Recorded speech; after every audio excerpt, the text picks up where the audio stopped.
wanaagsan idin ahaantiiba kuna soo dhawaada barnaamijkeena maawalada dhallaanka oo toddobaadba sheeko cusub ku maqashaan kana daawataan ama dhegaysataan markaas u booqataan boggaan ku leenahay internetka ee dhallaan koriye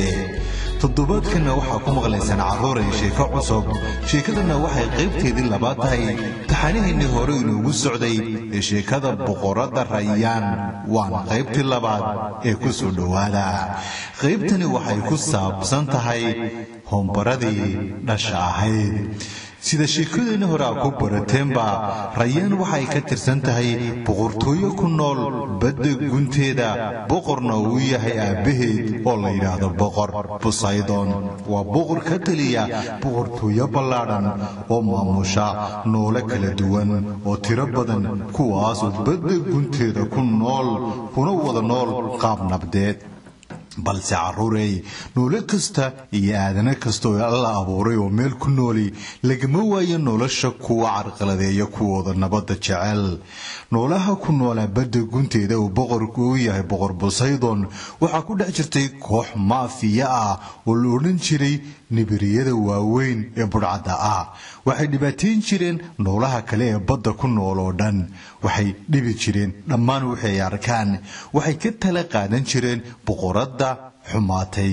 ee Vega taas ayaa ku diri jirtay oo maalinba ku dhibaateyn jirtay cidii ay iyadu diidan tahay laakiin kooxdan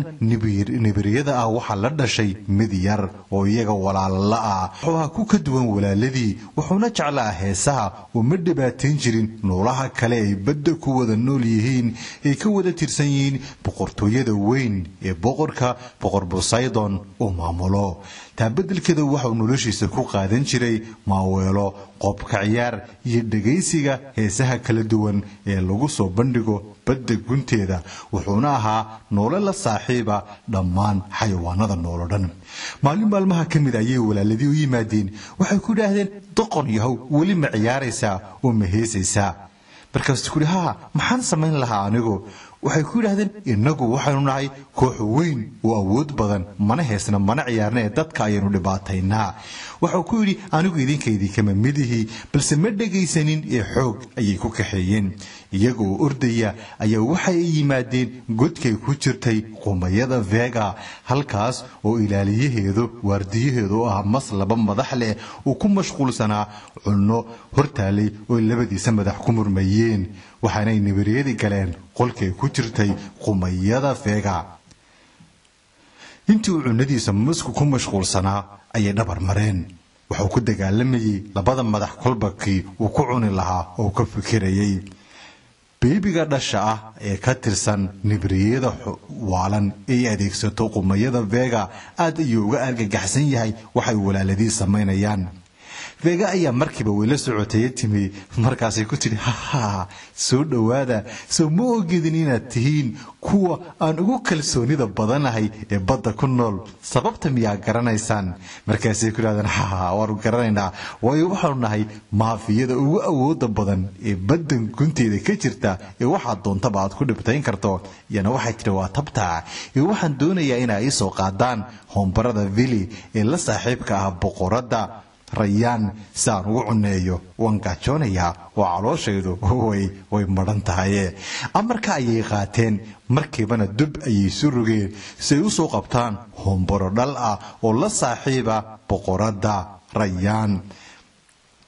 nibiriga yar ee dhashi aad ayuu uga walaacsan yahay waxa walaaladiisa ka waaweyn ay sameynayaan mana jecla ficilada hagardaamaynta iyo dhibaataynta ah ee ay ku hayaan noolaha kale ay badda guntooda kula nool yihiin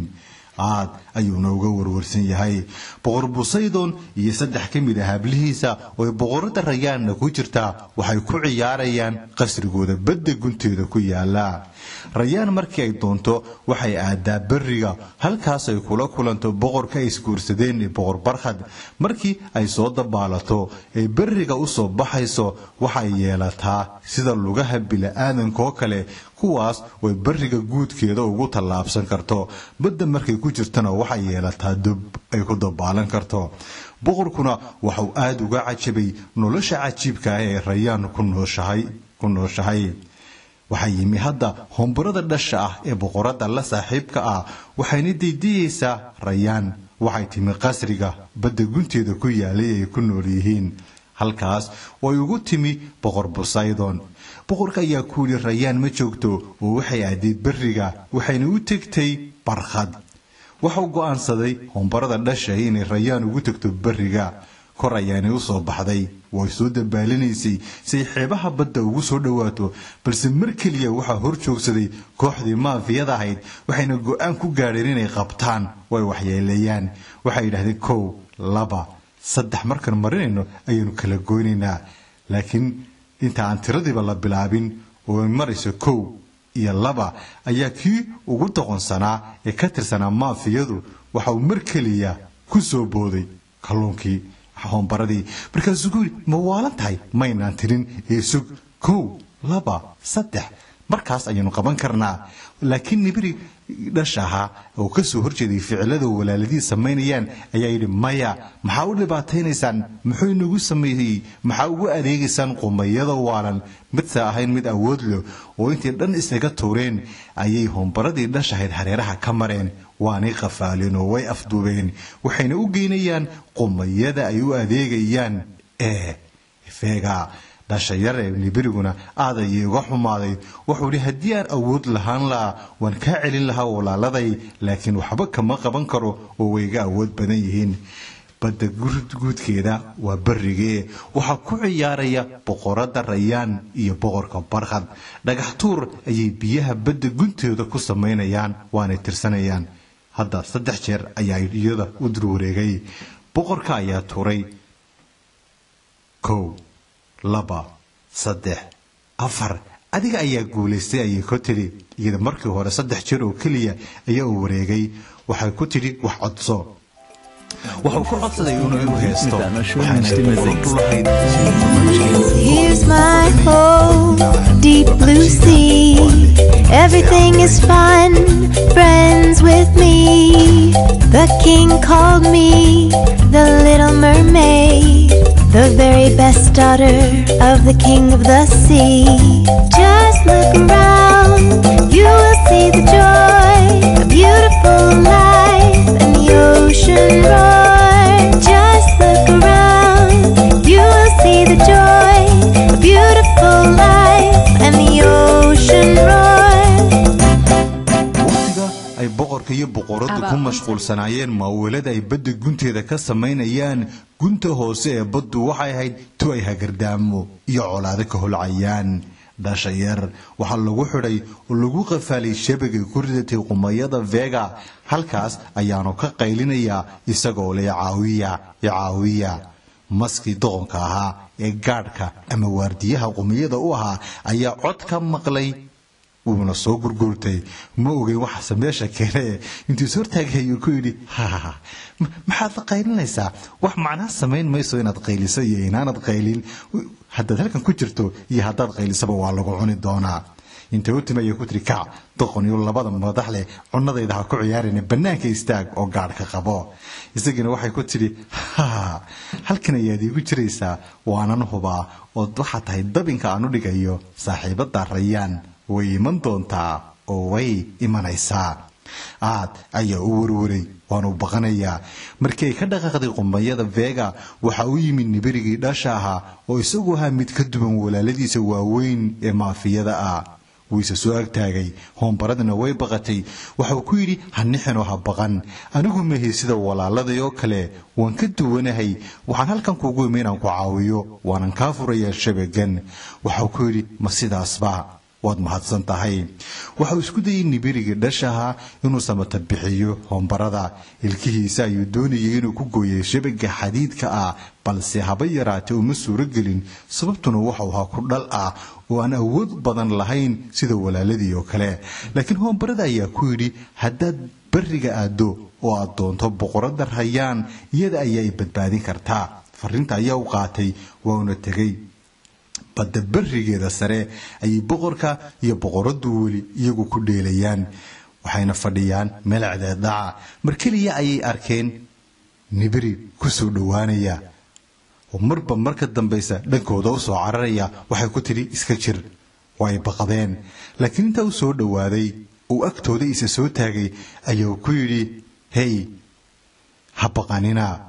waxaan ahay anigu nibir dhal ah waxa la afduubay saaxiibka Vili waxa haysata qumayada Vega caawimaad ayaanu kaaga baahan yahay boqoraduna markiiba waxay tiri haye badda ayay isku tuurtay boqorkuna waxa uu la yaabay nibiriga hadlay ay fahantay markii badda gunteeda gaadhina waxa yeelatay dubkii ay ku dabaalan jirtay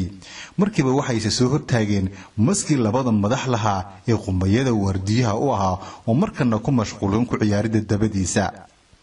laakiin qumayadu dhalada musiixirkay wax ka aragto ayayba kala socotay dhaqdhaqaaqa boqorada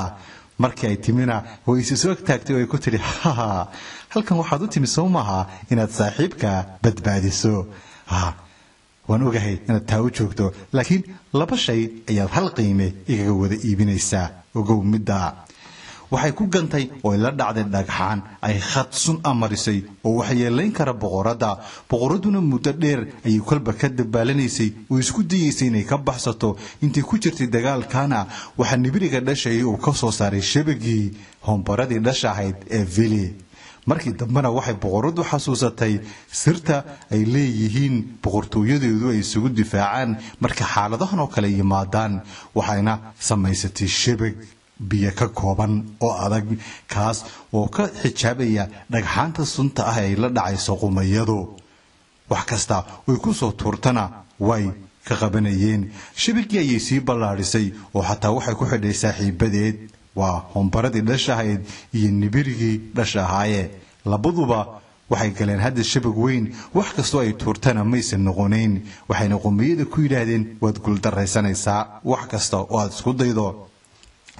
Riyaan caruuray tabtaas ay ku soo badbaadisay labadeedii saaxiib markay badda marayeenna waxa isbartay hombarada dhasha ah iyo nibiriga yar waxa uu ku yiri raali ahow waan ka baqay markii aad ii timi aad doonaysay inaad caawiso waxaan moodayay inaad sida walaalada oo kale tahay ku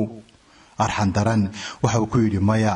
aadamahoo dhan isku mid maaha waxay leeyihiin kuwa xun iyo kuwa san haddana waxaan ahaan karnaa walaalo iyo saaxiibo si nabada badda gunteeda ugu wada nool iskana kaashada cadowga tirada badan leh ee wada jirkeena iyo nabadeena saameynaya intaasna caruuray waxa ku dhan qaybta labaad ee sheekadina waxaanad sheekada tan ka baratay wada jirka iyo iscaawintu qiimaha ay nolosha dhexdeeda ku leedahay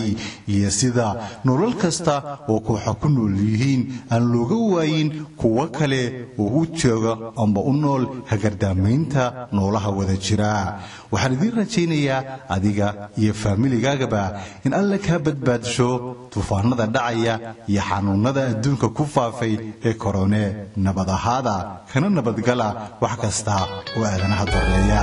toddobaadka soo socda ayaan ku kulmaynaa sheekada tan ku xigta saddexdii toddobaad ee ugu horeeyay caruuray ismaynan maqal oo waxaan ku maqnayn fasaxyo balse hadda laga bilaabo sheekooyinkeenu waxay halkoodii hore uga soconayaan si joogto ah waxaanu idinka raali gelinaynaa kala go'a kooban ee ku yimi wakhtiga koobna sheekooyinkeenii toddobaad kastana hadda laga bilaabo waxaad maqli doontaa sheeko cusub tan iyo kulantidiina dambe waxaan idinkaga tegayaa